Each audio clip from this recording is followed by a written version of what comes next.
এই বছর 14 ফেব্রুয়ারি ছিল সরস্বতী পুজো। তো সেই উপলক্ষে আমরা সবাই মিলে আমাদের ফ্ল্যাটে সরস্বতী পুজোর আয়োজন করেছিলাম, আর এই হলো আমাদের পুজোর ডেকোরেশন। তো পুজোর দিন আমাদের ঠাকুরমশাই এসেছিলেন সকাল 8:15-র দিকে। আমরা ভেবেছিলাম যে এবার পুজো ফ্ল্যাটের ছাদে করা গেলে ভালো হতো, কিন্তু এই সময় যা রোদ থাকে আর তার উপর যদি হঠাৎ আবার বৃষ্টি হয়, তো সেই সব কথা মাথায় রেখেই প্রতিবারের মতো ফ্ল্যাটের গ্রাউন্ড ফ্লোরেই এবারে পুজো হয়।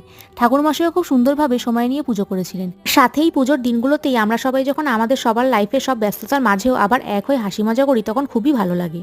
তো পুজো কমপ্লিট হয়ে যাওয়ার পর আমরা সবাই প্রসাদ নিয়ে তারপর ব্রেকফাস্ট খেলাম। ব্রেকফাস্টে ছিল লুচি, ছোলার ডাল আর রসগোল্লা। আমি শেষে আর রসগোল্লাটা খেতে পারিনি, কারণ প্রসাদ আর ব্রেকফাস্ট খেয়ে আমার পেট ভরে গিয়েছিল। তারপরে তো অনেকটা সময় ছিল, তখন আমরা সবাই মিলে অনেক গল্প করলাম।